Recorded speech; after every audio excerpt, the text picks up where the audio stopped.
Thank God I'm in my kids show territory. My God. Who has kids that watch Bubble Guppies? How much did you want to murder yourself at the end of that theme song? Bubble Guppy, Guppy, Guppy! Bubble Guppy! Yeah. I was like, Catch, where are you now?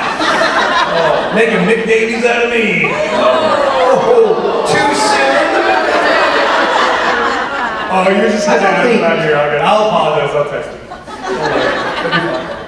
But seriously, I'm going to find time to watch some of your episodes. Yeah, I'm going to rewatch it. I want to. Oh, let's really quiz each other. That'll be a fun parlor game. To quiz each other? Yeah. Dude, I've got 2 episodes. How you got like 15? 13 more. 19, but who's counting?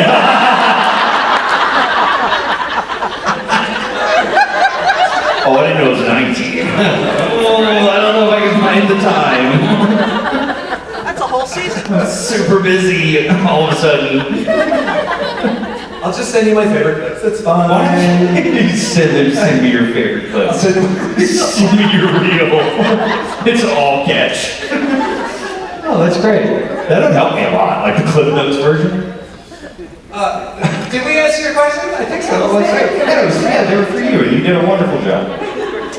All right, let's go over here. Hi. Hi. I've got a two-part question, like one for each of you. Firstly, Gil, it was amazing to see Henry back on the Winchesters. Yeah. Oh,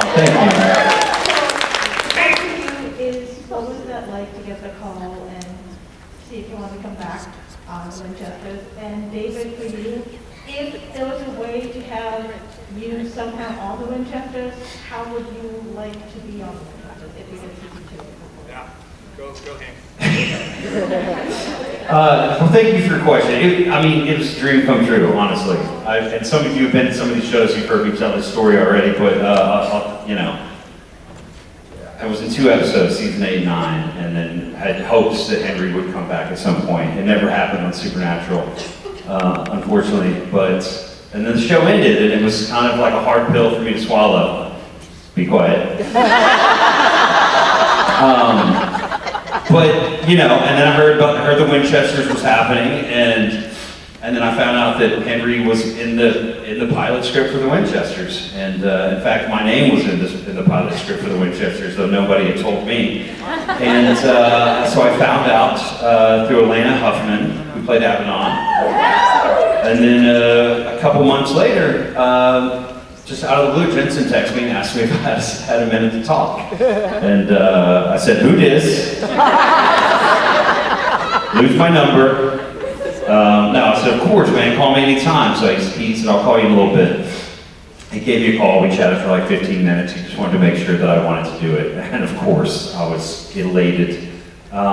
So yeah, and then a few months later, I talked to Robbie Thompson, and a few months later, I was flying down to New Orleans and getting fitted for the blue suit again. It's a little bit bigger than the last one, but thank you. But it felt great. Yeah, it felt really cool, and it was one scene, and I was super nervous, and I just wanted it to be, I wanted it to go great. Thank you. Thank you. I mean, it was a dream come true, really. So grateful.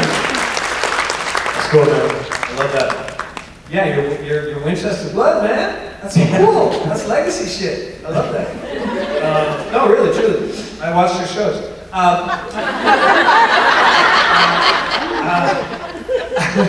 So we had a big reunion in Vancouver. I don't know if we finally got a rap party. I don't know if some of you know that. Like, we were denied a rap party because of COVID. And the final episode had to be massively rewritten because of COVID protocols in Canada and stuff like that.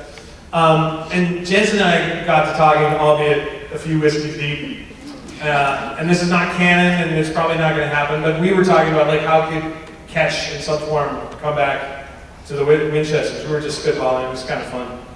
And he was like, oh, what about Catch's granddad? And this is back when the men of letters, British men of letters, were still much more in line with the American men of letters, much the same.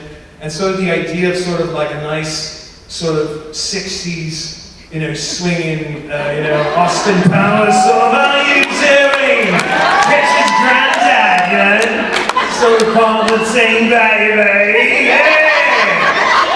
Let's go kill some monsters! Yeah. So you can see why that would never happen, right? Just kind of a fun thought, you know? Like just the 60s suit and the scarves. It was like, hello, darling. What you doing? What you like? You alright? Yeah! I'll do that in a minute. I'll do Austin Powers catch in a skinny minute. So, Hey, never say never. hey, never say never, you never know. I think you just did. Do any of you know about, this was very early on in my panels, but this is a really fun fact about catch, and I never got to ask the writers if it was true, if it was headcanon or not. But there is a legacy executioner in Britain named Jack Ketch, John Ketch, and he is literally known as one of the most insidious, dark executioners under the king at the time. I think it was 1600s. His name is John Jack Ketch. You can wiki it. How cool would it be if Ketch is actually part of that lineage? And so there was actually talk of maybe going back to ye olde England and having an old gruff Jack Ketch executioner. So almost like a, throwback through time. I'm Ketch's great-great-great-great-great-granddad. I'd love to fucking chop off your fucking head. I'd do that too. Big white beard, and like crazy hair. Yeah. Hey, thanks for the question. Hi. Hi. First, so this is my first convention, so it's Hey, welcome, buddy. Hey, Kiefer. I know you. Yeah. So I kind of have a two-part question. So the first part, what was your guys' favorite part of doing the show, whether it was a scene to do or someone you got to work with? And then the second part is, obviously the Men of Letters is known for a lot of their cool gadgets. So what was your, like, if you could have one that you got to use, if you got to come back, what was your pick? It's a great question. I'm not trying to be glib, but my favorite is the day I first landed on set to the day I said goodbye to the show. It's been the most favorite, excellent, incredible journey ever. And if I was going to take a weapon with me, it would definitely be Ketch's entry weapon, the grenade launcher. That I got to shoot for real. The grenade launcher? Oh, you got some cool shit.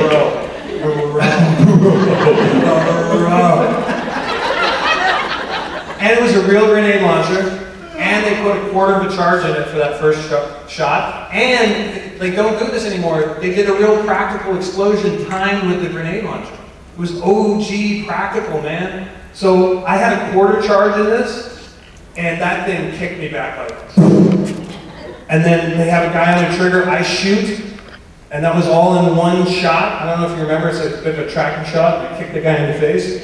But when that SUV explodes, that was a practical explosion with fire and glass. You feel like a badass. I'm coming out of the $500,000 Bentley with a $2,000 suit.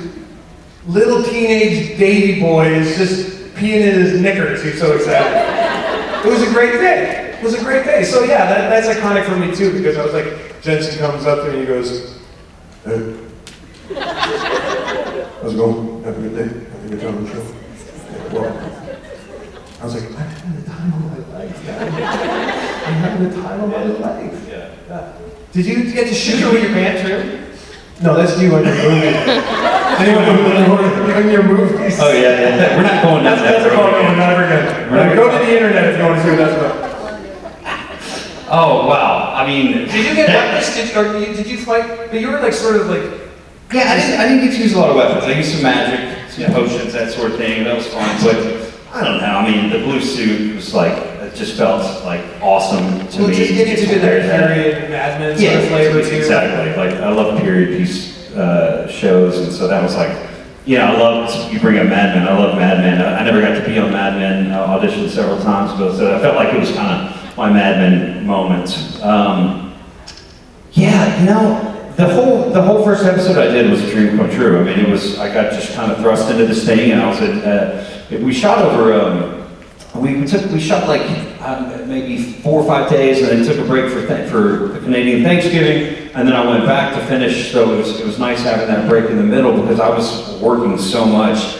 Like I'd never worked on a guest star. I'd never worked so much on a show. So that whole first episode was just a blast, top to bottom. It's not as cool as your bazooka story, but grenade launcher, whatever.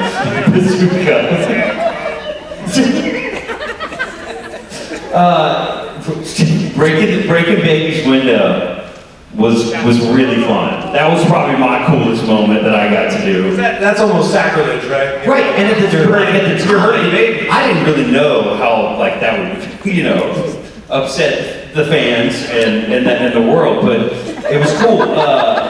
It was just, I love that sequence, and the guy that they rigged up that window with little electric charges, and was like, just try to time it, like, and I'm gonna hit this button right here, up close to it, don't actually hit it, and it'll fall out. And he's like, just try to get it.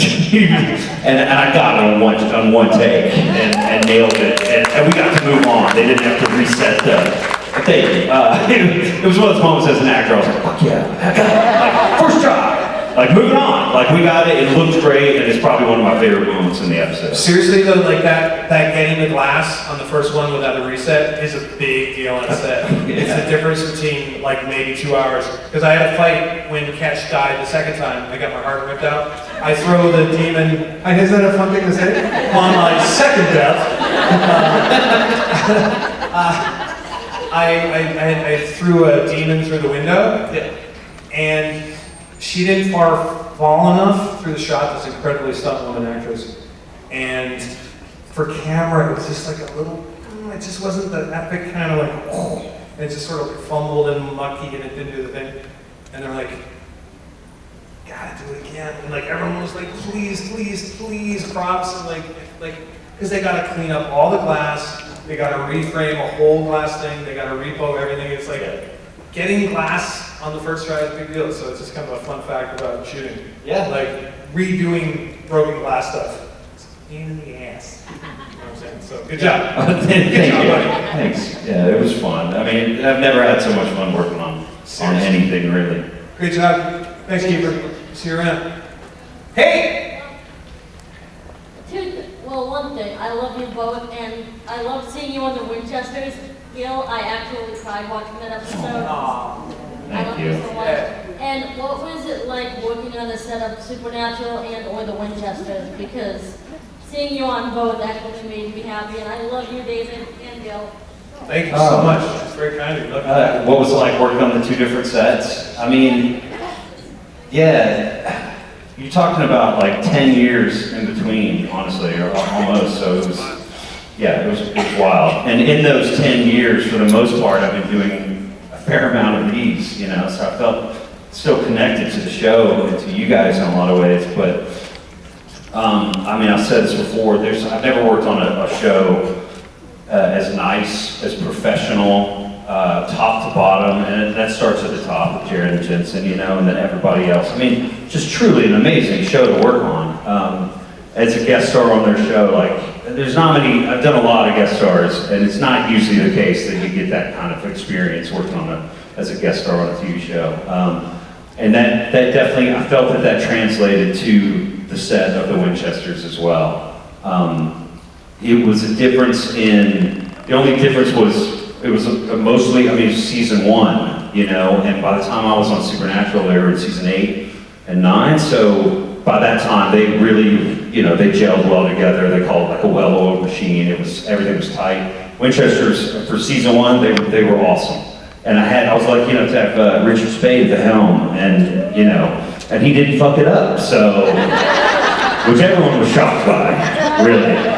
He showed up on time, he was sober-ish, he was prepared. It was shocking, honestly. I joke.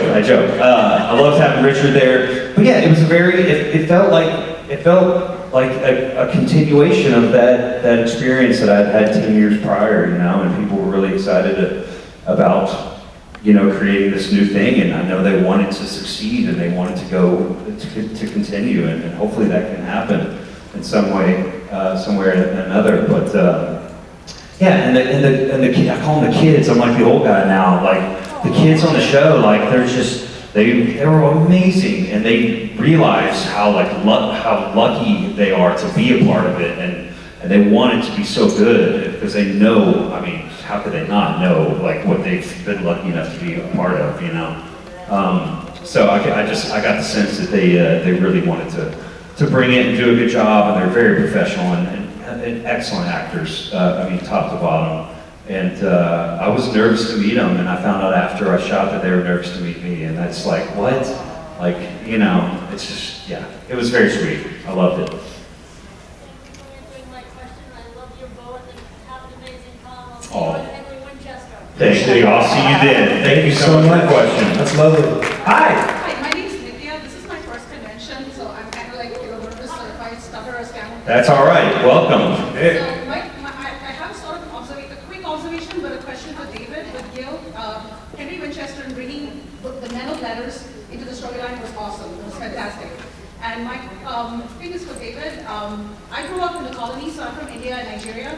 So I love the British accent. So when the British men of letters came to this aspect came to the show, I was like, whoa, that's awesome. I love your accent. I was wondering if you had any inspiration. Where did you draw your inspiration? Because a lot of people say, hey, we listen to Sean Connery, doing the whole James Bond thing. I thought you had like a whole Bond vibe going. Oh, thank you. Yes. So the evolution of the accent, he actually was much more originally an East End bloke, like Butcher from The Boys. So I actually went in with a full beard and a scraggly hair, and this is before The Boys was even on the radar. He was this biker dude with sort of an East End bloke, that's right. You fucking again, mate, you cunt. And that's him catch doing that. We're sorry. Say wanker. But to your point, it evolved through the audition process, and at one point they sent the note. They were like, "We want the proper, very erudite Englishman James Bond of the supernatural universe."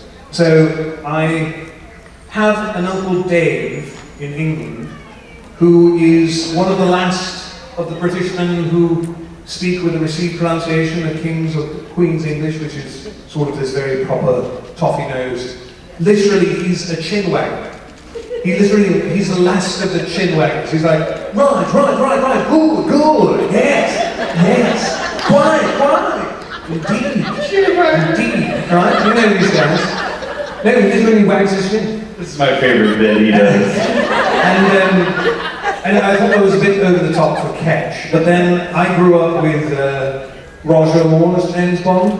So, Roger, not everyone's favourite, but he was sort of nice, and then he sort of had this slightly flattened, Americanized RP for the Bond. And then I'd been a massive Star Wars fan. I had the movies of David Lean and Grand Moff Tarkin and the baddies from Star Wars sort of sprinkled in when he gets into his bit of his arch nose. Alright. So I think it's 80% my Uncle Dave, 15% Roger Moore, James Bond, and then a sprinkling and a dash of David Lean and the Empire. So that's how Catch was developed. Righto, cheerio! And, you'd have a bit of an imperial power kink as an Indian word. He was like, oh yes, oppressor, oppress me more, with your English accent. Oh, thank you very much, I'll have another, cheers! What is toffee nosed? You said that in New Orleans, I meant to ask you. What's toffee? Any other Brits here? Do you know the etymology of toffee nose? I think it has something to do with that they would... Do you know? Hi. Toffee nose is like the sort of higher class. Yes, but do you know the etymology of why toff? What toff comes from? No. No, we'll look it up. We'll find out tomorrow. Pick and all that. Righto! To the fray for the Queen! Oh, sorry, the King now. No.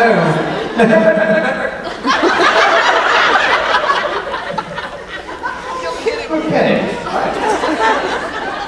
Hi. Hello, I'm Krista, the other Krista. The other Krista. The other Krista. There is another. Spelled differently. The unity is now complete. So I'm from Maryland again. I don't know if you remember her name. I'm sorry though. This? No. Mad Libs? Do you remember? Oh, Mad Libs. Can you speak a little more into the microphone for us? Yeah. Yeah, I'm doing Mad That's Libs. perfect, that's perfect. Okay, sorry.